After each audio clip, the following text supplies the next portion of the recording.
Assalamualaikum warahmatullahi wabarakatuh. Alhamdulillahirobbil alamin. Halo sahabat muhasabah cinta, semoga kita semua selalu ada dalam lindungan Allah Subhanahu wa Ta'ala, amin. Sahabat muhasabah cinta, kali ini admin akan menceritakan kisah sang kiai. Namun, sebelum dilanjutkan ceritanya, dukung channel ini dengan cara subscribe, like, dan komen, hatur nuhun. Sudah, kata kiai. Saya mau, sahut Iqbal gugup. Iya sudah saya isi, mau ilmu kebal senjatakan. Iqbal manggut. Aku yang waktu itu membereskan gelas minuman, juga ikut heran, apalagi Iqbal. Karena memang kiai belum menyentuh Iqbal sama sekali. Melihat Iqbal ragu, kiai segera memanggil Kunto, santri dari Sumatera yang tubuhnya gempal. Setelah Kunto menghadap, Kunto, ambil golok, kau tes si Iqbal ini, kata kiai tenang. Iqbal pucat, kulihat keringat dingin membasahi jidatnya, tubuhnya gemetar, aku tak berani membayangkan apa yang dipikirkan Iqbal, mungkin dia menyesali telah datang ke sini, atau mungkin membayangkan kulitnya sobek sampai ke tulangnya kelihatan memutih lalu darah mengucur dari lukanya, lalu tubuhnya ambruk mati. Kunto telah datang membawa golok, semua santri memiliki golok, senjata khas yang dipakai santri untuk mengambil kayu bakar di Gunung Putri. Di pondok ini para santri makannya ditanggung kiai, kalau kiai ngasih beras, maka nasi yang dimakan, tapi bila adanya ubi maka ubi yang dimakan, bahkan tak jarang berhari-hari kami makan daun singkong yang direbus saja, tapi alat perebus yaitu kayu bakar, kami harus mencari di hutan. Kedatangan Kunto dengan goloknya yang berkilat-kilat membuat Iqbal makin gemetaran, tamu-tamu yang lain telah minggir, sebelum Kunto datang mungkin takut kecipratan darah, apalagi tamu-tamu wanita makin jauh, tinggal Iqbal yang duduk sendirian di depan kiai, keringatnya membanjir, apalagi Kunto datang tanpa kata-kata lagi meloncat menebaskan goloknya berkelebat ke arah leher Iqbal yang duduk menunduk di depan kiai, para tamu perempuan menjerit. Pagi belumlah terang, lereng Gunung Putri masih diselimuti kabut tebal, dingin masih menusuk tulang. Di lereng gunung sebelah selatan, nampak berjejer kobong pondokan santri tak teratur. Sayup terdengar suara wirid para santri di bagian tengah pondokan, rumah bambu yang tak sederhana, dinding yang dianyam dari bambu dengan rapi. Juga alas hamparan dari bambu yang dipukul hingga pecah, kemudian dihamparkan dengan rapi, sehingga kalau diinjak kaki akan terdengar bunyi derit bambu yang khas. Nampak para santri yang jumlahnya 15 orang duduk melingkar khusyuk dalam wiridnya. Sang kiai yang juga ada dalam lingkaran juga duduk bersila, orang tak akan menyangka mana kiai mana murid. Sebab semua sama, hanya ketika sang kiai mengangkat tangannya dan wirid semuanya berhenti. Kemudian sang kiai menyuruh wirid yang lain, santri pun melanjutkan. Orang tak akan menyangka yang disebut kiai ini seorang remaja, kira-kira umurnya 12 tahun, kulitnya putih bersih, dengan wajah biasa, namun memancarkan wibawa yang tiada taranya. Presiden sekalipun akan dibuat tunduk bila berdiri di hadapannya. Seketika perempuan tua itu mengangkat tangan kanannya setinggi pundak, sedang tangan kirinya diarahkan ke pusar. Dengan hitungan detik tapak tangannya menyala, dari menyala merah biru kemudian putih keperakan. Terdengar olehku suara kiai mendesis, pukulan Saripati Bagaspati. Tangan kiai mendorong lututku sehingga tubuhku meluncur seperti beroda dan mentok di tembok. Kulihat tangan Nyai Bundo dipukulkan ke depan. Terdengar suara bersiutan seperti suara mobil yang jalan kencang lalu direm mendadak. Ketika cahaya itu lepas dan menghantam dada kiai, semua orang di situ matanya melotot, udara terasa panas, rasanya seperti dalam oven. Cahaya yang menghantam kiai begitu mengenai dadanya, cahaya itu langsung amblas. Kiai tetap duduk tersungging senyumnya. Seperti tak terjadi apa-apa, bahkan pakaian putih yang dikenakan sama sekali tak berkibar. Jelas hal itu membuat Nyai Bundo makin marah, dan mengulang pukulannya sampai berulang kali, tapi hasilnya sama, kiai tetap duduk tak bergeming. Di sebelah rumah sang kiai ada rumah bambu lagi yang lumayan besar, dindingnya dari kerai, yaitu bambu yang disisik halus kecil-kecil kemudian disusun rapi dengan tambang, sehingga bisa dibuka tutup dengan digulung, dalamnya juga beralaskan bambu seperti di rumah kiai, nampak banyak orang lelaki tiduran dengan nyenyak. Mereka ada sekitar 20 orang, kesemuanya lelaki. Karena tempat para tamu perempuan ada tempatnya sendiri. Para tamu ini bukanlah orang yang biasa-biasa. Seperti Pak Udin, yang seorang tentara yang punya kedudukan di Angkatan Udara. Pak Yusuf yang seorang jaksa dari Jakarta, juga ada para pemilik perusahaan raksasa di Indonesia. Ada lagi yang aku tidak tahu, kata temanku, 2 orang menteri, seorang duta besar, juga ada artis, tukang cukur rambut, tukang es keliling dan lain-lain, semua tidur sama kedudukannya. Bedebah cilik, sihir apa yang kau pakai? Nyai Bundo seperti tak percaya, ilmu yang selama ini dibanggakannya seperti tak punya kekuatan apa-apa.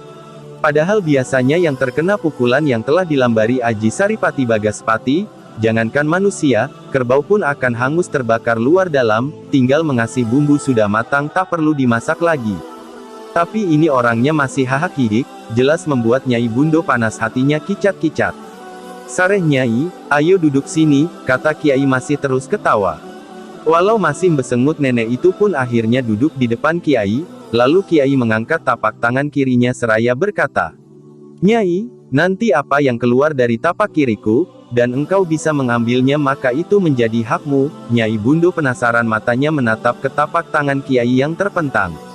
Nyai Bundo memandang tak berkedip ke arah tapak tangan Kiai yang perlahan tapi pasti mulai memerah dan semakin merah bercahaya, ketika dari dalam telapak tangan itu keluar batu mirah delima. Batu itu terlihat merah menyala-nyala, sampai lengan baju putih Kiai ikut menyala.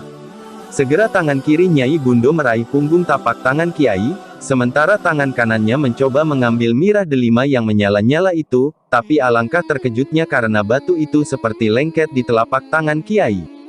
Lebih lengket daripada lengketnya perekat Raja Lem sekalipun. Nyai Bundo mencoba mengambil dengan segala daya kekuatannya.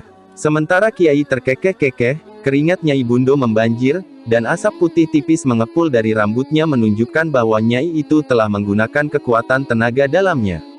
Malah batu sakti itu tak bergeser sedikit pun, dan lagi ketika batu itu masuk lagi ke dalam telapak Kiai, tangan Nyai Bundo ikut terbetot masuk ke dalam. Sontak Nyai Bundo membetot tangannya, setelah batu itu lenyap. "Itu mungkin bukan rizkimu Nyai, mungkin yang ini rizkimu." Lagi-lagi dari dalam tapak tangan Kiai yang terbentang, perlahan muncul gagang keris berukir burung Garuda. Keris itu perlahan keluar dari tangan Kiai yang sama sekali tak berlubang apalagi berdarah. Separuh keris itu masih menancap di tapak tangan Kiai. Nyai Bundo pun lekas memegang gagang keris dan mengerahkan semua tenaga dalamnya disalurkan ke tangannya yang menggenggam keris. Dengan mudahnya keris itu dicabut. Srit, seperti mencabut rambut dari adonan roti. Ketika keris telah tercabut, betapa Nyai Bundo matanya melotot terkejut, dia benar-benar mengenali keris yang sekarang ada di genggamannya.